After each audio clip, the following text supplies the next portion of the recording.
Kim. Jumbo. Still my favorite part of the show. Welcome to Vinyl Junkies, episode 41, dear friends. It's going to be an interesting show today because life has surface noise, like John Peel said, right? So if we can go back to that quote, I'm pretty sure you and I have spoken about John Peel before, haven't we, Kim? I'm sure he's come up. I mean, how could he not? How could he not, right? So the famous quote is how somebody kind of talks about how CDs are better because, there's no surface noise and it's just a much cleaner sounding thing. And of course, if you grew up in the 80s, you remember that argument and you likely bought into that argument. I know I did, right? You bought into the whole CD thing? Well, for the portability factor, I didn't Yeah. care about the noise factor Yeah. or clean factor. Yeah. So, basically his answer was, mate, life has surface noise, and that kind of gets there through years of experience, and that's what our record collection sounds like. That's how our life sounds like. And this one's for my mom, who will either be passing to the great beyond very soon or has passed to the great beyond, because we said our goodbyes, and I'm going to try my very best to do honor by this. And Kim and I were discussing just a little earlier how even the ugliest human beings can make great art. And the topic of Bukowski came up because Bukowski was a known misogynist, a piece of shit of a human being, pretty much, from all accounts, right? But he also made some of the... He also wrote, he's responsible for some words that connect with me more than Shakespeare or anybody else. And as I'm going through this ordeal, Kim, of, navigating the feelings that come with our very, very complicated relationship. My mom and I haven't seen each other in ages, and so... But soundtrack comes up, and how what am I trying to say? I told you I might be fucked up, right, Kim? Yeah, it's fine. I'm doing the best I can. I'm sorry, folks. How well... What matters most is how well you walk through the fire. So I guess I thought maybe I wouldn't put on a show. And this is me walking through the fire, and thanks for doing it with me, Kim. I know I wouldn't have been able to do this without you. Thank you. You're welcome. I know how heavy it is. I lost my mom not that long ago, so I get it. It's intense no matter what your relationship is with your parent. When Yeah. they go, it's still an intense thing. My salvation when it comes to that is that I know that right now I can say to you, Kimberly, tell me what you're going to listen to. And the minute you start talking, it's going to take less than 10 seconds for you to make me happy, because that's what I need, okay? So could you just please tell me what you're listening to? Okay, Sorry. I have something. It's fine. It's fine. We'll I'm get sorry, through I'm sorry, this. I'm sorry, man. You Fuck. have no need to apologize. Let's talk about some music. I will cheer you up Let's with do that. something super cool. Thank you. So this little sucker came into my store this week. It is an Exotica album Never seen that. called... I know, because it's really rare. I'm so excited. Okay, so this is John McFarland. Now, I don't know if you can... The picture is kind of blurry anyway, but look, he's hiding behind a potted plant. Yeah, we see that. That's him? Okay. So this is straight up Exotica, space age jazz. And he's got... It's like Watusi, the chimp and the bumblebee, by a Persian waterfall. This is so good. It's all instrumental. So it's and along it's the... just... Is it along the Martin Denny line kind of thing? Or Exactly. Les Baxter Exactly. or Ema Sumac, that kind of deal? All those guys. Exactly. He goes right in there with them. But this one is just really, really rare. I couldn't believe that it showed up in a collection. And I was like, that immediately went into my stash. And I listened to it like I don't know, 3 or 4 times at the record store, much to the delight of all the customers, I'm sure. That's But well, yeah, it's that's a beautiful. very well kept record too, man. It looks new. I know it's beautiful, and the guy wrote his name on it, Mike Hicks. I used to date a guy named Mike Hicks in the '80s for a minute. Ew. Was he No, gross? it can't be the same guy. Yeah. Um. Anyway, Oh, wouldn't that be some bad karma if that album belonged? there And is no way that redneck listened to this. So, dude, I have seen many a redneck horror movie that starts with certain multimedia things, exchanging hands. You might be onto some there, pretty bad shit there.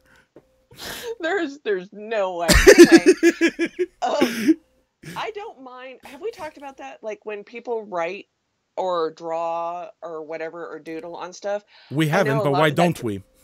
that drives people crazy, and I hear it in the record store all the time. Well, I'd buy that, but why'd they write their name on it? And I'm like, I want it because it's part of the history of it. It doesn't bother me at all. I hear I you. mean, if somebody had just like gouged her eyes out, I'd probably still buy it. Okay, I'd be okay, okay with that too. I'd probably like that even better if you want to know the truth.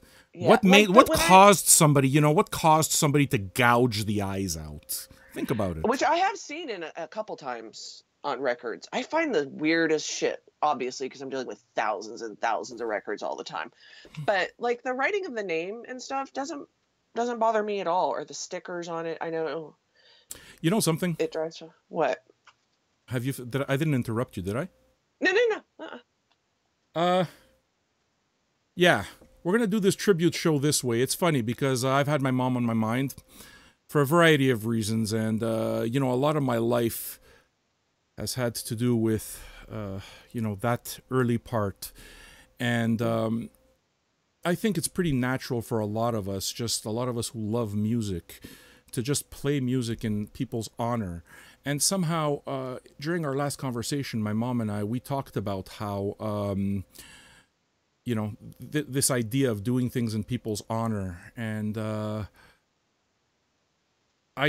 started thinking about that as I hadn't played records for a while. The idea was, as I was supposed to listen to records, right? Bukowski, like I said, just kept running through my mind, which isn't music. It's, Right. he's an author, right? But he kept running through my mind because I knew that this was going to be a very difficult time. And his quote, just, what matters most is how well you walk through the fire. And it's like, well, motherfucker, sometimes this is the fire. This is the fire, and you do honor by it. So I wasn't able to play music, but in reading about Bukowski, I noticed like he always referenced classical music. Now I've Yeah. talked about how Frank Zappa led me to Edgar Varese and led me to Stravinsky and a whole lot of classical music. Bukowski listened to classical music a lot, and when he read, like I've read, if not everything, close to everything from him, and when he referenced it, he usually referenced it in general terms, okay, and referenced the fact that he would listen to classical music on the radio while he would write on his typewriter, and he never referenced any artists, and that's because Right. I didn't really look for the quotes. And it never really mattered. But last Christmas, I inherited 1,500 classical LPs from somebody who died and really very clearly cared about them. I've mentioned this, right? Right. Okay, so I had this, and it's an overwhelming thing because you have all these records and you want to listen to them and you want to understand them. It's not just a question of collecting things. You want to do right by the collection, you want to do right by the art, and you want to absorb it.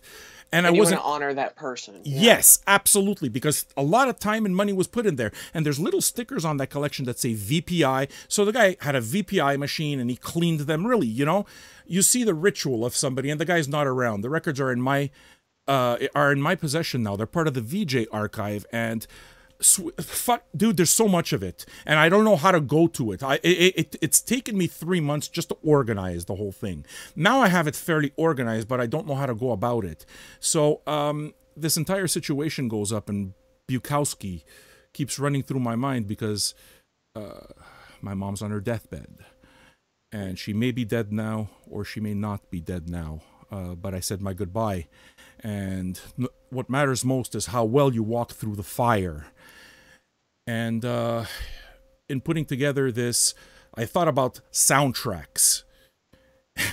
And the first time I've really been able to listen to soundtracks, I was supposed to go off on Mahler, okay, because of Okay. Bukowski, but I wasn't able to. I just wasn't able to put the music on the turntable. I just fucking collapsed yesterday and just slept the entire day. And this morning, though, my wife woke me up and she goes, "You got work to do." And that's the best motherfucking thing she could have said, because I woke up and I started putting Mahler on.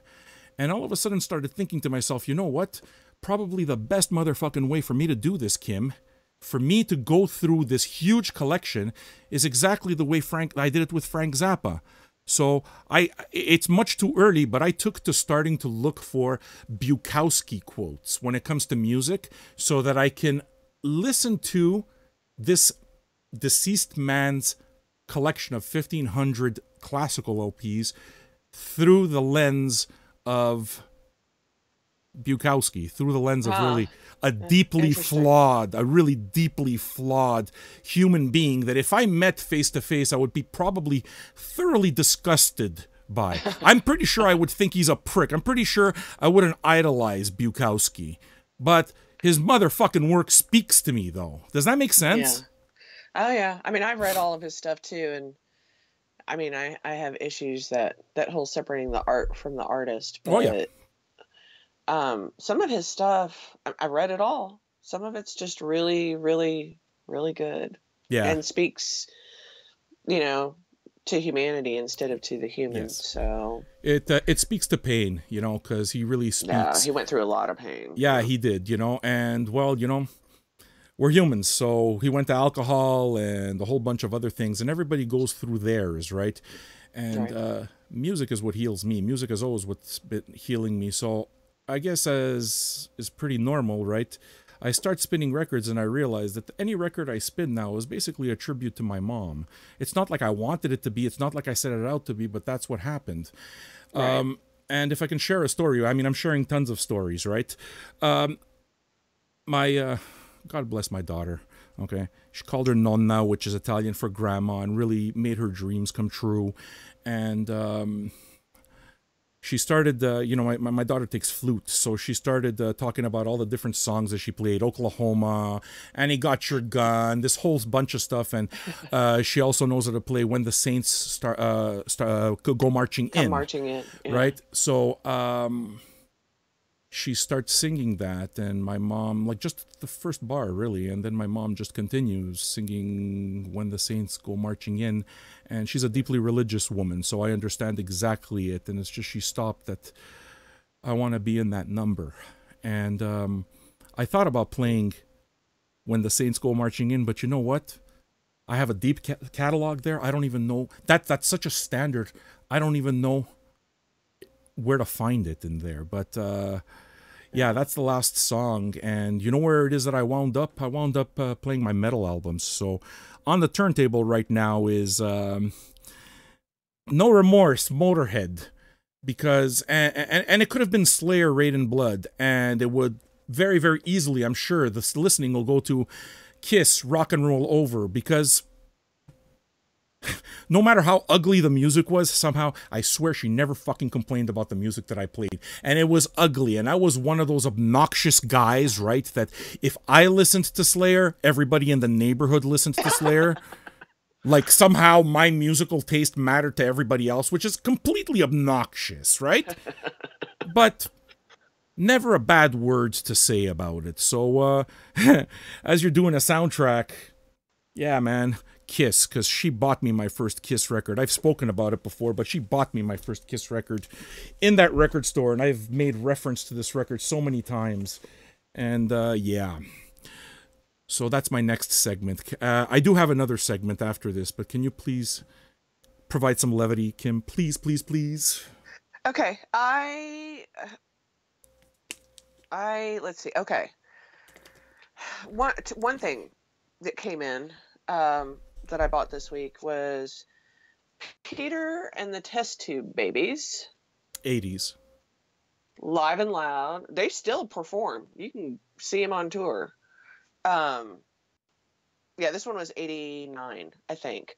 Now, I know of Peter and the Test Tube Babies because they're punk. They're punk. Um, but I had never really sat down, I just knew them from the song here or there. They're kind of known for doing kind of funny, humorous punk songs, but Okay. and political too, but they're kind of like Let me guess. They hated pop and Reagan punk. and they hated Margaret Thatcher. Well, didn't we all? I mean, okay. So, We're but not going there. I mean, they are so good musically. Like really, really talented. It's not just the 3 bar slam out punk rock stuff. These guys can really play, and they're funny and they're very talented, and I listened to this a shit ton this week because it's so good. Now I'm on the hunt for other Peter and the Test Tube Babies. Look, it matches my nails. Oh, I'm so cute. But this is, man, if you guys know Peter and the Test Tube Babies, talk to me, because I had kind of like, oh yeah, I know them. I remember their funny little songs or whatever, and then listen to this, and I don't even really like live albums all that much most of the time. It's But funny because this kicks ass. I'll tell you where a little bit of reticence comes when you speak about this. When you say who is it, Peter and the Test Tube Babies? Uh-huh. Okay, I think of the Tubes. I don't know if the Tubes is just a Canadian thing. It's either just a bad Canadian thing, but it may also be a bad North American thing. Do you know who the Tubes are? Yeah, I know who the Tubes are.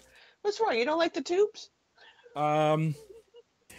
No, you know what? I'm not casting judgment or anything. It's just there's a certain sound and there's a certain aesthetic, and that whole Thompson Twins clean aesthetic and test tubes and fucking hotels and motels.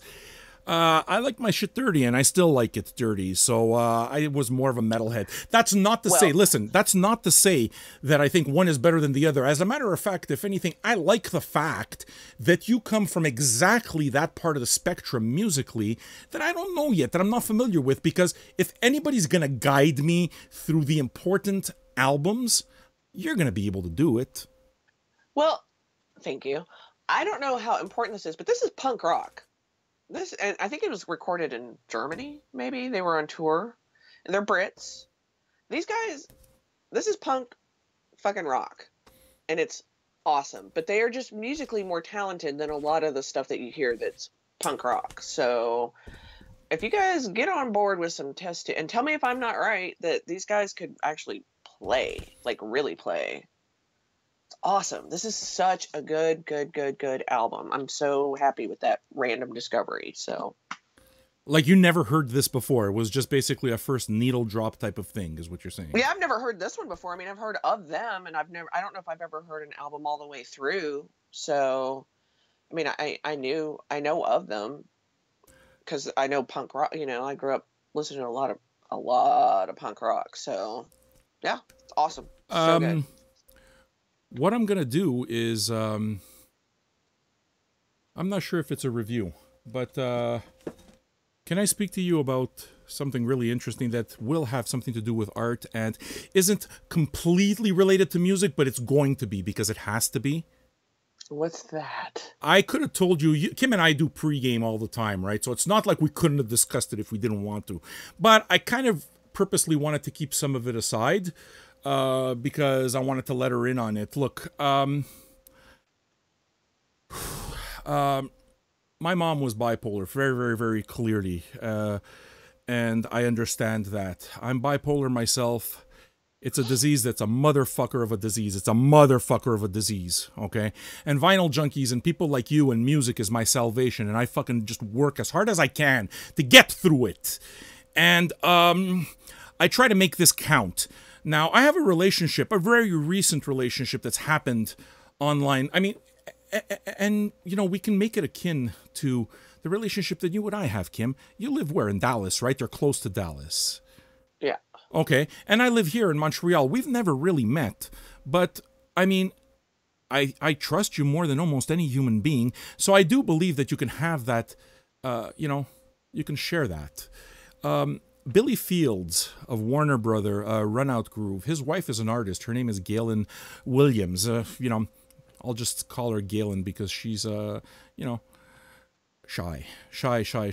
But, when me and Billy started working together, you know, and he's really the most rewarding person to work with. Actually, one thing that I did mention to you before was the show that I did with Run Out Groove. Why we don't call it Run Out Groove anymore. We did a show, Billy and I did a show earlier this week, Vinyl Junkies versus Billy Fields, round 4. Okay, and Billy and I talk every month, and you know, the guy's got a lot of Warner records, so we wind up talking about Tom Waits and Laurie Anderson, and of course all the stuff on his label with you, which you receive also on Run Out Groove, right? Did you get the Ministry record, for example? Oh, Right. did I? Right, Oh. right.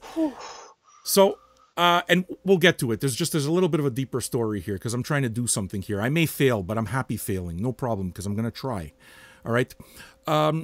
One of the things that Billy said to me pretty early is, listen, I understand this whole bipolar thing. My wife's bipolar, and I've been married for many, many years. I forgot how many. The guy looks like he's 15 years old, but he's like fucking, if he's not 50, he's pushing it. You know what I'm saying? Around my age, I think a little older, right? I'm going to be 48. And, you know, that's one thing that he said is just, I get it. And we're impossible. Believe me. When I tell you my wife's a saint, she's a motherfucking saint. Okay, because it's not easy. It's not. Music drives us forward. So Billy made this type of a thing, and I didn't know who this person was. But, you know, my wife is an artist, and my wife is bipolar, so I understand. I'm not sure how the connection happened somehow, but somehow our paths crossed. And Galen and I started communicating. And I immediately understood her pain. This is going to music. I promise it is. I promise. Hopefully it'll go to something really good. Let's see how it goes. You guys tell me. Am I boring you? If I'm boring you, tell me I'm boring you and I'll just stop. But is this boring, Kim? Should I stop? No, go on. I want to hear about her art. Okay. She's bipolar. The minute it is that her and I started communicating, I understood immediately. I get it. I just get it. It's a motherfucker of a disease. It's a special energy that I know you guys don't understand. That anybody, it's just, when I tell you you can't, you can't. Okay? And immediately she started expressing herself in a way that's all too familiar because I grew up with it. I eventually became it. And it manifested itself in me, and I understand the pain. So you develop a certain empathy for that. And Vinyl Junkies, and you, Kim, I'll give you all the credit in the world, but Vinyl Junkies saved my life. I wake up with purpose every single day because I love music. I love this. Okay? And I know you do too. That's why you're perfect. You understand? And the fact that you're a woman and just a bad motherfucker in general and with a good heart makes you perfect. Okay? So you took this journey with me. And Galen is part of that, and I didn't know her and I didn't understand, but I understood her disease before I ever spoke to her, and I knew she was an artist, but I'd never seen her art. So what it is that I did is I said, okay, listen, it can be beaten, you know, because she would tell me about her medication, and she would tell me about her therapy and how hard it is, and it's like, you don't even have to tell me it's hard, I get it. Okay, and I would tell her, listen, I swear it can be beaten. You know how I know? Because I'm doing it, man. I'm doing it. And when you see that somebody is in need, you do what you can in order to reach them. So I would tell her, look, maybe you don't understand, but I want to do something with you. I want you to give me 20 minutes of your ugliest art. Okay, and I'm going to put up what she considers to be her ugliest art. But that was the challenge that I put up for her, and you'll see it soon on your screen also, Kim. But I told her, 20 minutes, not more. I don't want more. This is not a job. I need 20 minutes from you. And I know where I'm going with this. And she's been wildly inconsistent, I must say. You know, it's not and sometimes it's more than just 20 minutes. The whole idea is 20 minutes because if you stop, if it matters enough, and if you've put enough good stuff into that art, the stopping will cause a certain frustration, which will cause you to continue thinking about the art, and you start looking forwards to your next 20 minutes. Does that make sense? Yes. You're a photographer, right? Yes. Okay. when you take your please correct me if I'm wrong. I'm trying to go somewhere with this, but when you take your photography and you shoot a certain way, it's a project that takes a little time to kind of like unfold and build and kind of come to fruition. And you might be in the middle of some projects now, right? Well, I have one that's been going on for years, but yeah. What is it? I do those multiple exposures on my Instagram. They're Oh yeah. all, I've been doing it for, I don't know, 8, 9 years. What's your Instagram account? I want to know. I think She it's doesn't know. F8 Kim, the letter F, the number 8, Kim, KYM. I think You're, that's what it's under. It's all the same stuff. I mean, it's all the same style. I've been working on it for years. so look, what you're going to see is you're going to see a variety of things, some on canvas and some on paper. And it's just, I collected all of the drawings that Galen drew for me. And, she's described it as something, that's given her a sense of purpose. And she's described it as something that comes from deep within her bipolar mind. And especially in terms of the kind of weird calligraphy, it knocks me on my ass. There's just something, I don't know what the connection is. But the minute I saw the calligraphy, which is on screen right now, okay, Yeah. I immediately started thinking about the books.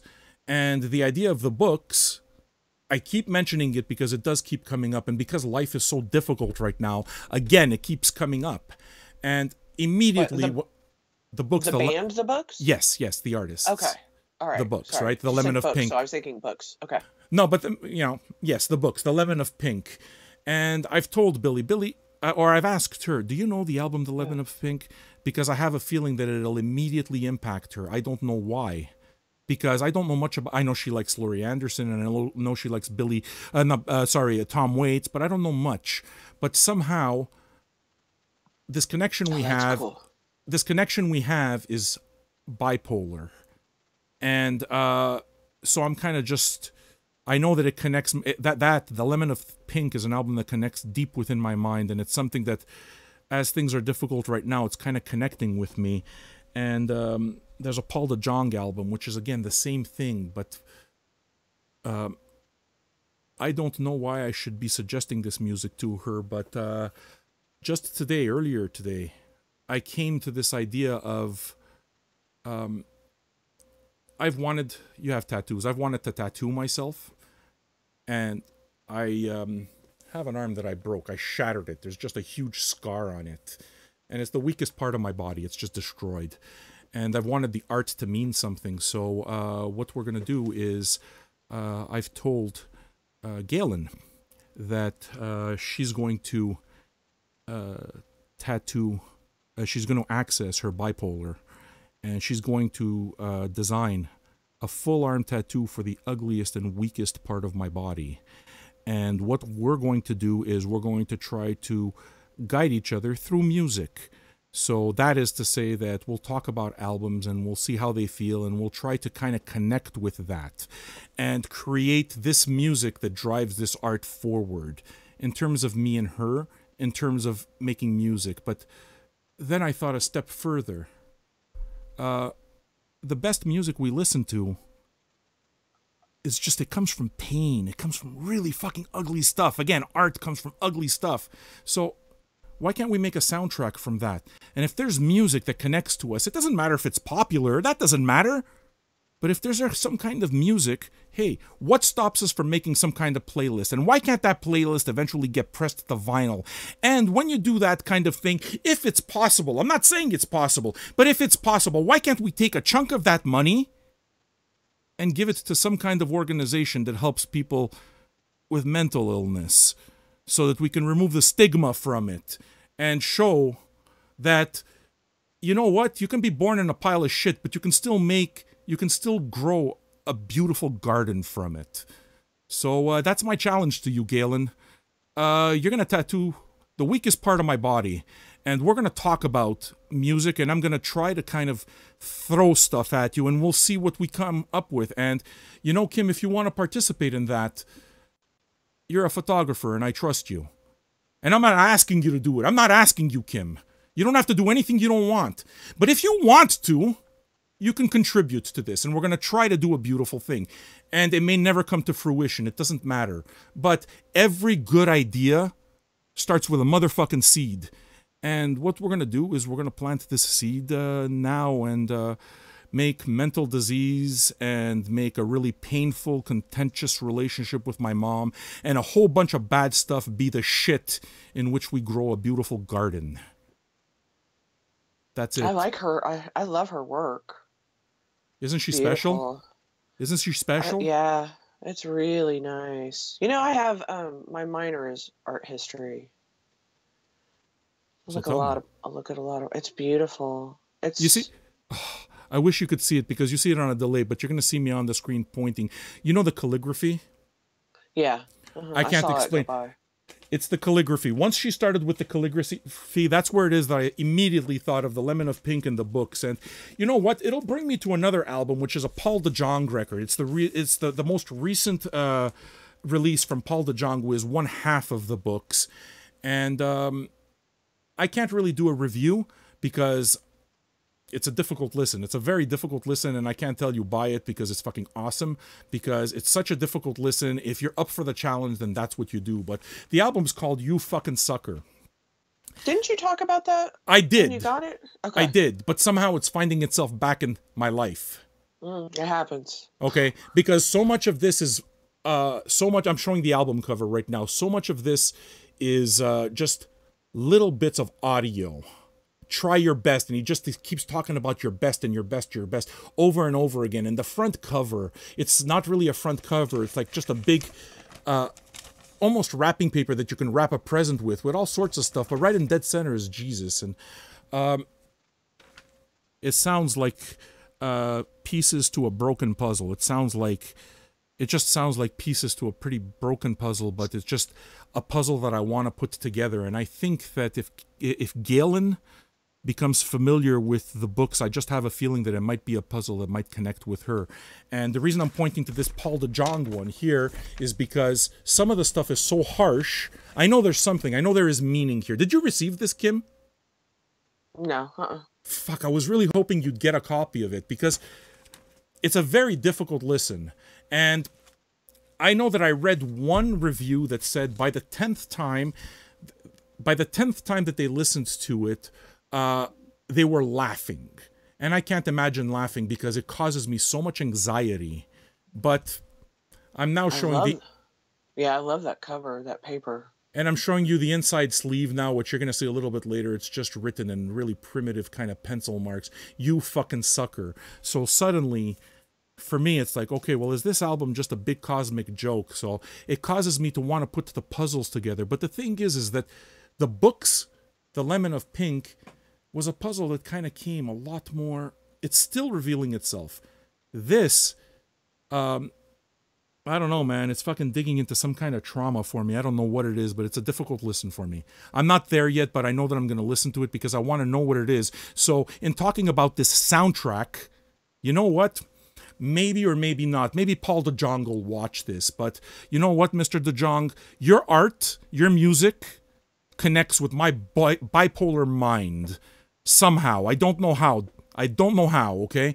And I'm going to take your music of the books, and I'm going to take your solo album, and I'm going to try to let Galen listen to it, because I have a feeling especially The Lemon of Pink will communicate with her bipolar mind. And we're going to see what we're going to do from it. And if a project can come to mind, well, you know what? If you think that you somehow can contribute to this magical project that I just created right now for bipolar or for mental illness, and we can do something beautiful in the name of art, then, yeah, man, you're the man, because you speak to my broken soul, Mr. DeJong. That's my review. Give it a number.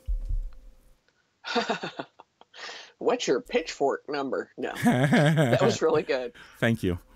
Your turn, okay? Can I take a drink and just... Yeah. I think I'm down a path right now of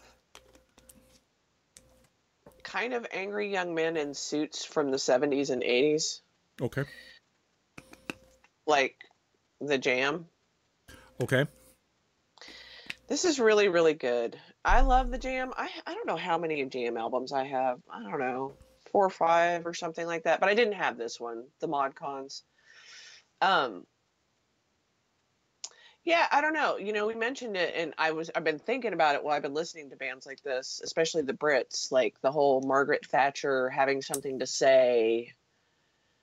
Uh, but just that raw, it's very pure, it's very you know, it's very not Thompson Twins and very clean. It's very just genuine kind of stuff. You know, it's like it's punk, but of course these guys were doing like a mod revival, but it's pre-punk, punk, post-punk. All those guys in that era, I just got a thing going on right now. I think with these kind We of got guys, a and thing going on. For some reason, it's my turn. For some reason, one of the records, because I've been thinking about Galen a lot today, one of the records that I thought of in terms of a soundtrack was really 360 Degrees of Billy Paul. I swear, I put it in my stacks and everything. I'm showing the cover right now. And I mean, if you know that song, it's really one of my favorite 70s anthems, or just not anthems, but one of my favorite 70s ballads. And it's basically about an affair, a love affair. Now, I've never kind of taken it to be that. I've kind of always, every time I've shared a thing with somebody, whatever that thing is, just some kind of connection, that song comes up in my mind. Now, you know, I'm happily married. My wife, my wife deals with my shit. Trust me, you don't want to be married to me, and you know. But it's just we got a thing going on, and even you and me, man, we got a thing going on, and it's the music that makes it, you know. And somehow that was this song about a love affair is one of the songs that I thought about to kind of like give to Galen as a soundtrack, because I'm going to tell her, you need to play the records on vinyl. You need to play the records. Okay, you can't stream it. You got to play the vinyl, so you got to have it. So maybe this one. And side one of 360 Degrees of Billy Paul is honestly one of the best soul sides that I can think of. Just a beautiful, beautiful, beautiful snapshot of sweet 70s soul music. Do you have it? I don't have that one. I want it. It's on my list, actually, on my want list on Discogs. You're going to find it for sure. I mean, it's an album that was very popular back then, but Yeah, I know I will. But you know me, I'm 70s soul. I'm there. Ooh, I love that stuff. yeah, this one I think is produced by Gamble and Huff, who did a lot of the more disco-y stuff, but Yeah. this one's not disco-y. It's yeah, Sweet soul. sweet, sweet, sweet soul music. Yes. I love Music that some just sweet soul. makes your heart soar. The butterflies, the butterfly wings, the bullet with butterfly wings. Despite all my rage, Kim, despite all my rage, Kim, I am still just a rat in a cage. Kimberly. Jesus Christ, this is the fucking weirdest eulogy I have ever experienced. It's the only way I know how to do it, brother. This, you know. Talk to me, Kim. Say something to me, please. All right. Hey, look what I found. Look. Muddy Waters. Good record. Tomato Records, right? Mm-hmm. Yeah, I Is it think on so. Tomato Records? No. This one's on. Is this on? Wait, hang on. It's not on Tomato. Blue Thumb? Yeah. Blue Thumb? No. That looks like Blue Thumb. Blue Sky. Oh, yeah?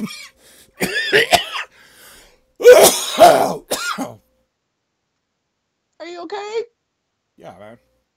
Okay. Blue Sky. See it? I will raise you, Kimberly. Miss Kimberly Skiles, I will raise you.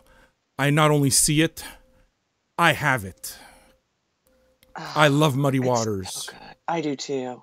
That's late period Muddy Waters too, so, you know, they take a lot of the stuff that was raw and just him the guitar, you know, a lot of the Chicago early blues stuff, and here there's, you know, you just take the same songs and rework them, but they're really good. I really enjoy late period Muddy Waters. I think it is all. I just like Muddy Waters, period. And if I see any of his albums that I don't have, I always snap them up. And look at that photograph. God damn, I should look up who that photographer is. That is The very Good definition portrait. of fucking big pimpin' right there, boy. Does he have like a chain with like the fucking watch? I can't see it closely, but if he does, it would make sense. I don't see one, but that doesn't mean he doesn't have one. Well, yeah, Oh God, I love that man. you know that the spirit animal of Muddy Waters has the fucking gold chain watch hanging because he is a bad mofo. Yeah, I love him. So I was stoked to have this, and it's in like pristine condition. Muddy Waters, Funny, eh? bluesing it on up. No matter how many records you wind up getting, you know, for us to review and stuff like that, you never stop buying records. You just don't. It never gets old, man. I'm gonna take off. I'm gonna take off Galen's pictures now, but yeah, that's the idea. I'm not sure where it's all gonna go, and it's okay if it doesn't go anywhere. But wouldn't it be fun? Oh yeah, I really like her stuff. Yeah, me too. It's cool. Me too. And Um, the idea of it coming from somewhere kind of primal, and the broken parts of us, I think, is something that can be very, very interesting. But you know, like anything else, it has to be. It has the energy that you put into your art has to be real, whatever it is. It doesn't matter from what part of you it comes from, even the most vile, disgusting, hated part of you. It has to be real. It has to communicate something real. So you can't do it because it's like, oh shit, all of a sudden now I'm on the clock and now I have to produce. You can't just do that. That's not the way it works. So this may never happen, is what I'm saying, Kim. yeah, well, maybe something will come out of it. I'd like to Maybe. see more of her stuff. That's for sure. Me too. Her art is worthy. It's fantastic. And you know what? Billy is a fantastic man. He's a good man. Please, let's talk about music. We are at 41 minutes, dear friends. What's that Iron Maiden behind you? Are you listening to Iron Maiden? The Iron Maiden is part of my tribute. These are the records that will be the tribute listening that hasn't happened yet. As we were talking about mortality, one good thing about my mom is that she is very clearly, she believes in God, okay?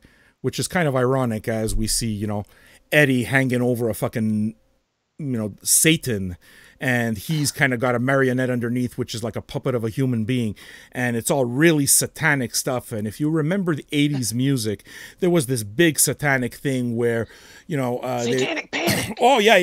You don't listen to Judas Priest, because if you listen to Judas Priest backwards on the Stained Class album, it's going to be him telling you to do it. And that's going to cause you to commit suicide. Now, one of my mother's aunts was very, very concerned for my mental well-being, you understand? So what she did is that she would very loudly and often express her dismay for my concern that I would listen to Judas Priest. And she would tell my mother about the guy who blew his brains out because he listened to Stained Class. Now, I'm a fucking metalhead at this point, and I got nothing going for me. Metal is the music that fucking sustains my rage. Right. And this person is trying to fuck with it. Yeah. Somehow my mom, through all of that, very much a religious person, I would listen to stuff like The Number of the Beast, and somehow it didn't bother her. She didn't see the demon. She didn't worry about me being possessed. She didn't worry about any of that. So it's almost one of those great ironies. But yeah, that's why The Number of the Beast is there, because it came out in 82. I bought it in 82. I bought it in 82 when it came out on cassette. Eventually I got it on vinyl and CD and every other form. But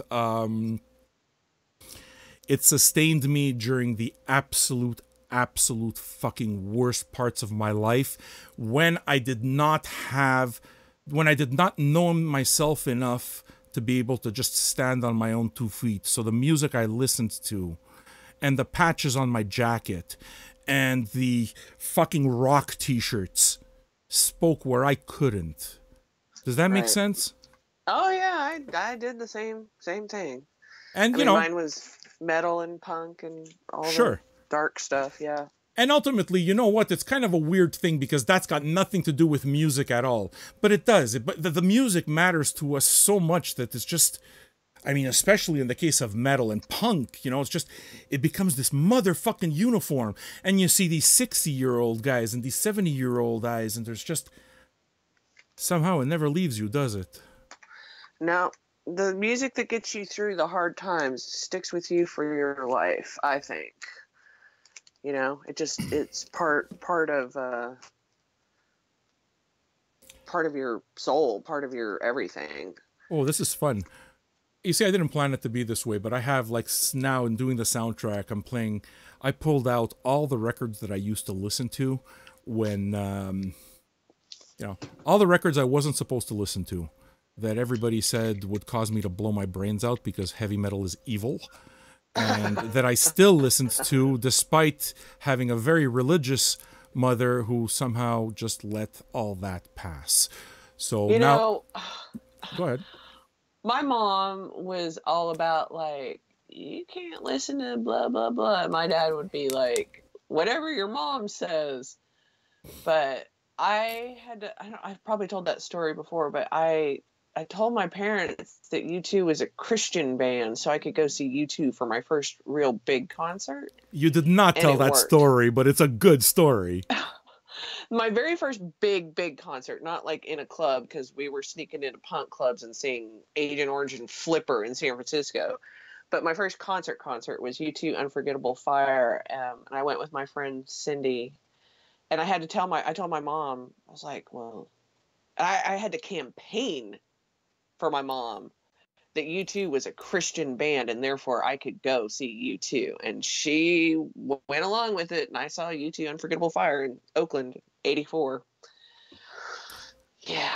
It's funny because the metal period for me, really the early 80s is where that's, where you become a teenager and you really just sign on to a scene. You like music, but it's not that, but it's just metal becomes this uniform, or it did for me. And, Right.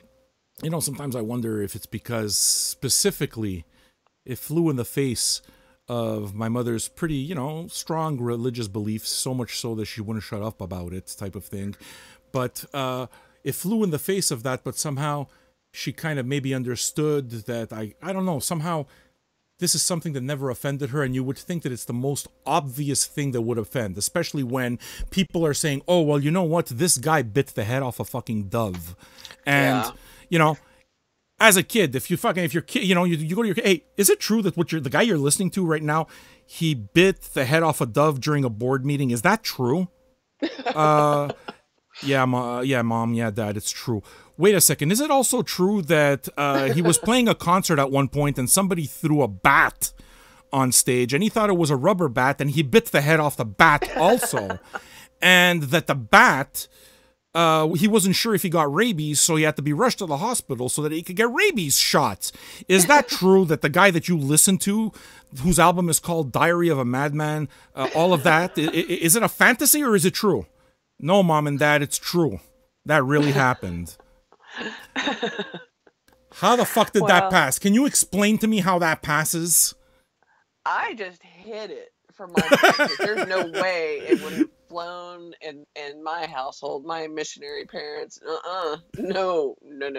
But they, part of it too is they had already had that fight with my older brother, the one who started me on vinyl, who's 12 years older, the punk rocker. Okay, so he already laid out the groundwork for you, basically. Your path was smoother a bit. Like he butted heads with him about music. I was like, I'm just gonna hide all of this music and not tell him what I'm listening to or the shows I'm going to see way underage in the San Francisco in 84. Yeah. So I'm very interested in hearing about your stories about your missionary parents because I know you now, and God bless you. There's got to be some motherfucking stories there, man. I can only imagine, and for somebody that I know, we know each other very well through music, and I understand how autobiographical it is for you too. I can't wait to hear those stories from you. We've talked about this since your mom's passing right now, and my mom just passed a little while ago. She had Alzheimer's for 15 years, but my father is still alive, and he lives on the other side of the Dallas Metroplex, like 45 minutes away. He just celebrated my other brother. He just had celebrated 91. Awesome, Mr. Skiles. Show him this. Mr. Hendrickson. Dr. Hendrickson. Dr. Hendrickson, your daughter is awesome. Just so you know. Awesome. He's such a good y'all. My dad, talk about a saint. My father, whew, good Lord, that man, the patience and the kindness of, yeah, they don't make them like that anymore. But It's anyway, so he's respectful, still you know. alive. So I won't tell all the stories that he but doesn't need to hear. but they will come out eventually, won't they? Yeah, eventually. Yeah. Eventually they will. But yeah, my dad, y'all, he's so awesome. I'm so lucky. So, so lucky. Music? Anything Music. else? I can go. Yeah, I can totally continue. I have one more or two more, so. Okay, and I got two more as well. All Kiss, right. Love Gun, because I've often talked about my first record, which is Kiss Rock and Roll Over, and that's going to be the last one. But Kiss, Love Gun, with, the demon and the lyrics about making love and overtly sexual stuff like Love Gun, which myself, as a 6-year-old, did not understand. But I'm pretty sure that my adult mom must have understood what, when Gene Simmons sang about the Cure you're thinking of and Christine 16, she must have known what that was about, right? And somehow, again, that passed. And it passed when I was just 8 years old, and this is still the music. Dude, I've had this record since I was 6 or 7. And yeah, that's what I listen to, and it seems like the oddest thing for a religious person to put out. And, then I guess, flipped. Why don't you tell me about your next record, please? It's interesting that you're talking about your mom being tolerant of all that stuff. My parents never cared what I read, and I, to this day, am a voracious reader. Like, That can be well, even worse. yeah, like, I mean, growing up in in a country where there's one television station that's on from 6 to 11 and you can't go out at night and play because things will eat you. You read a lot in the 70s and the 80s, and I read everything I could get my hands on. I read all my mom's books, every murder mystery kind of thing, anything that any tourist or visitor would give me. They didn't check that stuff at all. And talk about, I read some subversive shit. So I believe it. yeah, so it's interesting that they paid attention to what I was listening to, kind of, but they like, oh, okay, sure, read that Anais Nin erotica, whatever, at 10 years old. Yeah, I Yeah, read like Marquis de Sade like at 9. or whatever. I mean, yeah, stuff that was pretty intense for a little kid. Anyway, I found, okay, this is an unofficial. Okay. Warsaw. Who is that? This is Joy Division before Joy Division. Oh, nice. I didn't. Okay. So when They when took the name from David Bowie's Warzawa from the album Low. okay. So this was okay. On from the notes, it says formed in Manchester, England, late 70s. The group consisted of Ian Curtis on vocals, Bernard Albrecht on guitar, Peter Hook on bass, and Stephen Morris on drums. Hook, Albrecht, and Curtis hooked up at a local concert and later formed the group Warsaw. The band was taken from a David Bowie Warzawa. Warzawa. So this is there's Joy Division. There's a couple Joy Division song or transmission is on here. So it's 2 sides plus bonus tracks. Pre Joy Division is what this is. And is it a new reissue? I 2007 is Oh, when it okay. came So yeah, out. but what I'm saying is, then you came across it because somebody brought it in used, right? Yeah, I got it. Yeah, I got it in the store. It came in a collection. I was like, "What? Where did this come?" Every once in a while, stuff like that happens. So I've been listening to this a bunch this week too. Okay. It's really good. I mean, it's Joy Division is what it is. Yeah. Maybe a little less refined. Not that Joy Division is terrifically refined, but you know what I mean. It's really good, but it's just a random. I didn't know that it was out there, and boy, I'm glad I have it. Yeah. If you like Joy Division, you'd love this Joy Division, New Order, whatever. He'd love that. Post punk. Post punk. Yeah. And yeah, the last record that I picked up, I was 6 when I got it. Kiss Rock and Roll Over. I've told this story so many times because it's really, I always listened to my uncle's records and, the Black Sabbath and the Alice Cooper and the soundtrack to Woodstock and a bunch of that, Jimi Hendrix, all that stuff he had, and I would listen to it. But the first real record I wanted, I was 6, and I pestered my parents while we were doing some grocery shopping there, and it was this big grocery chain called Steinberg.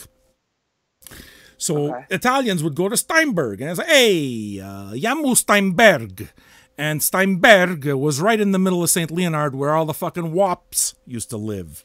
Just this big Italian area, right? And we're first generation. Now, I lived in Saint Michel, which was a rougher part of Italian neighborhood. We didn't have as much money as the St. Leonard peeps. The St. Leonard peeps, they were the pimps, you understand? They had the big money. And one of the things, can I tell you how Italians of that generation used to show people that their house was paid off? I swear, man, I wish I would take you there, okay? If you drive in this neighborhood, St. Leonard, you'll notice that some of the houses have stone lions in front of them because Okay. in our culture growing up, my parents, right, and the culture that came before that generation of Italians, the way it is that they would show everybody else that they paid off their mortgage and their house truly belongs to them is by placing 2 lions in front of the house. Really? Yeah. I have no fucking clue why I mentioned this, but it's true. It's absolutely true. So, we'd go to Steinberg because that's the way Italians used to say Steinbergs, because I didn't know any Jews. I grew up with Italians. Everyone was Italian, and it was terrifying. So I fucking pestered my parents. Hey, you gotta buy me this record. You gotta buy me this record. Not because I knew anything about the music, but the kids who lived next to me, who were of course also Italian, right, had these Kiss records, and there's a Life too, and it's just Gene Simmons has all this blood coming out of his mouth. I was like, motherfuck, I gotta get on this, right? And they used to sell records in record stores. So when I saw Rock and Roll Over come up, it's like, boom, I gotta own this. I didn't know what it was, but I had to own it. And my father was right away, no motherfucking way. Just like, because he'd just say no and say it in such a threatening way that it would scare me and I wouldn't ask again. So I know that it wasn't because of him, but it was because of my mom that I got the record. And, it cost $5.99. And this is exactly the record that I've had. I'm 48 now.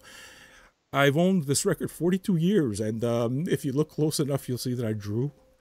And Oh, did you draw on it? Yeah. There's trace marks and stuff because I used to draw this when I was like in first grade in kindergarten, and it's just this band ruled my world. And Gene Simmons, I had not realized that Gene Simmons was a complete prick, and it didn't matter because it was music, and they were comic book heroes to me. And oh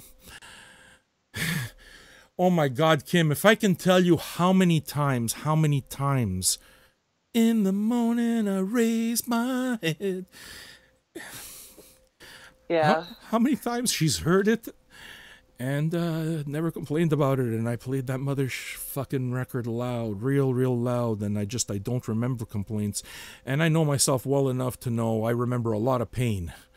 So it's not because there's some kind of selective memory. I would have remembered, but that's the one thing I remember. If there was one thing that mattered more than anything, is that my mom just never, ever, I could listen to what I want and she never judged, and that meant everything, so thank you. Yeah, that's a big deal. Very, she obviously knew how much the music meant, so. Oh, yeah.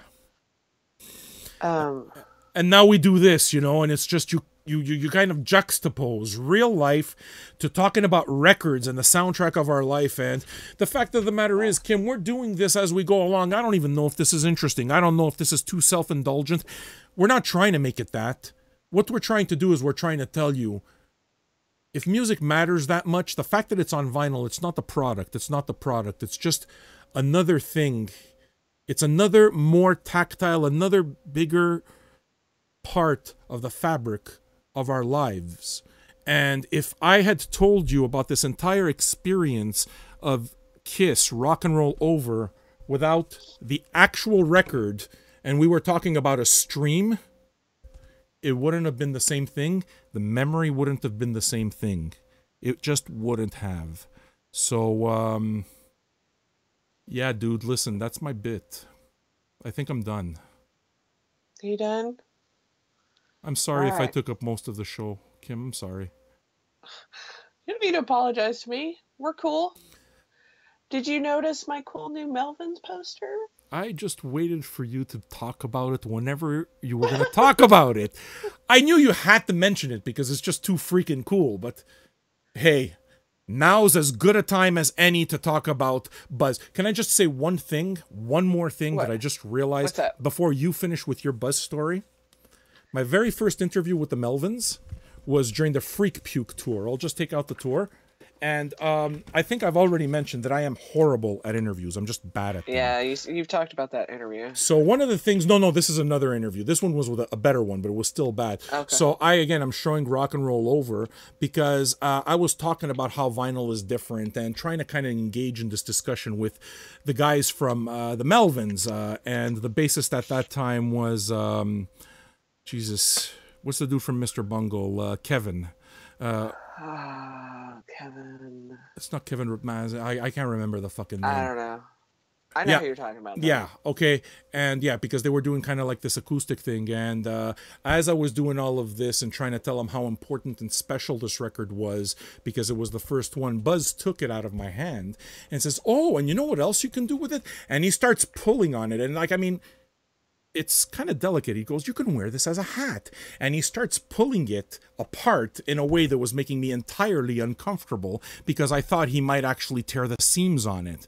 Now, if he tore the seams to my very first record, what am I supposed to do? Am I supposed to get mad at Buzz Osborne? Fuck no! But he nearly tore my records, and Buzz, God bless him, he nearly wore my very first record, Rock and Roll Over, on his head as a hat.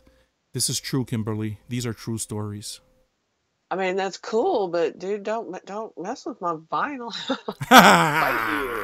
You understand. Now you're going to get the last word because I want to know all about that cool poster. Well, I went to the Melvin show last Sunday, a week ago. It's such a blur. Yeah, last Sunday. For the Pincus abortion technician show. Two bassists. Bass. Yeah. Yeah, Pincus is, yeah. Anyway, I usually will get, not all the time, but a lot of times I'll get the tour, the poster for the local show, for the Dallas show or whatever. And I didn't really like this one, which is unusual. It wasn't that good, but they had this was there. They made 100 of them. Of course, it's Buzz, Black Star, Bowie. It's just, yeah, I had to buy that. I had to have that. I mean, it's not really close. But are the guys like, I mean, you see Dale, okay, you see all of them, right, in the background. But yeah, they're all there. Yeah. Are their eyes kind of just mesmerized by it? Is that what's going on? Yeah. Oh, Pincus looks a little cross-eyed right there, but Steve's looking up and Dale's looking straight out. I don't know. It's very cool. This is, yeah. I mean, how could you, if you like Bowie and you like the Melvins, like, take my money. Which the Melvins love to do at the merch table. Holy shit. Yeah, man. Wow. Yeah. Whew. But I gotta hand it to them. They're doing something because, and you know what? Whatever, man. It's just, it's a cottage industry, and we've talked about it a million times. The ticket's affordable, and they make it up in merch. More power to them. Hail Buzz. Yeah. Whatever. This is cool. I love this. I think it's super, super cool. It was worth the $20 or whatever. I read a tweet, actually, that I retweeted, just basically saying, you know what, man? What you should do is, instead of paying $40 so that you can walk into a show and pay $10 for a beer, why don't you make the show cheaper? And make the beers more affordable so more of that money can go to the artist. So in other words, rather than make the show, and of course, listen, we know venues got to make money, but instead of making the shows about selling beer, You know, maybe just respect the fact that if a band's in a club and doing all of that, the merch table is their living. Even when you're talking about a band they're road warriors. The Melvins, they do the same thing every year, man. The winter they record, then they go on tour, and it's like maybe they're fed up, but they do a slew of interviews that you're going to see come up. They really, you know, they're as punk as fuck. They're awesome. Yeah. It was a weird show. How so? But anyway, I don't know. Did you not It was a enjoy it? weird show. I think it's not them. I don't know if it was the crowd. There was a weird vibe in there. It's not, you know, and I've seen them over 20 times. And that was one of the few times where I've been like, this is not the normal Melvin show. But there was a big pit, which is fine. I used to get in the pit. I understand the pit. But the pit was pretty intense and pretty big. And, you know, young people want to get in there and knock each other out. More power to you. I don't know. There's just a weird vibe that night. I don't know if it could have been me, but somebody else that, Randy, my friend Randy, who was there, he said the same thing. So maybe it wasn't me, but there was just something weird that night. I know Anyway, it doesn't matter. It was awesome. I'm glad I went. I'll always see the Melvins. They get all my mad respect, and I love them. So, it's funny, you know, how death is really seems to be the theme here. But I'm showing in the background, and I didn't plan it, but as I was talking about the Bukowski quotes, the quotes that came, and one of the quotes was oh fuck, it's gonna go away, isn't it? I'm trying to grab a quote. One quote that he had about classical music was about Gustav Mahler, right? I may have read it, but I like his quote. He wrote this in a poem, in a book of poems called "What Matters the Most Is How Well You Walk Through the Fire." What I've basically referenced all day. So this is one of the lines in there. It's just, I like the way Mahler wandered around in his music and still retained his passion. He must have looked like an earthquake walking down the street. And that's probably the first thing that kind of like piqued my interest in music, because it's like, oh, he describes Gustav Mahler as an earthquake walking down the street. Now I gotta know. But I was too bummed out. And the record that you see in the background is basically some Mahler that was done for a soundtrack to a Lucchini. Yeah, what's his name? Lucchino, right? Yeah, Luchino Visconti. He's an Italian director to a movie called Death in Venice, and that copy's really scratchy, but I'm going to be checking it out. But I'm going to finish this with something that I saw, Melvin's story that I saw during one of Buzz's many, many, many interviews. And on one of them, he basically described how he would want to go out. And he described, I mean, it's pretty obvious that Buzz has a strong relationship with his wife, Mackie Osborne, and he respects her, he works with her, you know, and, you know, it's almost like, they're almost like Ozzy and Harriet for the sludge scene for me, you know, but he described in this interview how they had discussed that the way it is that they want to go out is that they want to be burned, and they want their ashes to be condensed into as big and as heavy a brick as possible. And then they want somebody to drive by a police station and take that brick and throw it right through the window. And that is awesome. you know what I want to happen to me? Tell me. I want to hear it. I told my husband I want to be cremated, and then I want him to take my ashes. I want him to go to Florence and go to the Uffizi Museum in Florence. Sure, beautiful. And I want him to take my ashes in his pockets and put little holes in his pockets, and I want him to walk around the Botticelli room inside the Uffizi Museum until my ashes are just all through that room, and let the tourists just carry them out through the world. That's what I want to happen. I told my mom that our last conversation, I told her that ultimately what it is that I wanted. I mean, we were able to talk about death because she was very accepting of death. Again, as a God-fearing person, she believes she's absolutely ready for whatever is on the great beyond. And we don't have to, you believe, you don't believe, it doesn't matter, right? It is what it is, and we don't know what that is. That's what faith is about. But she was very, very ready. And, just as we were talking about that, the great beyond, sorry, my mind's, I somehow lost my train of thought, but I lost my train of thought. That might be my cue to just say, you know what? Sometimes you don't have to say anymore, and you just stop. Kim, thanks for being my co-pilot. Thank you. You bet. You're welcome. Of I course. You're an important person in my life, and I think this. I wasn't sure I was going to make it through this, but you helped me through. So, all right, Mom. I did the best I could. Okay, and if there's another side, see you on the other side. Bye.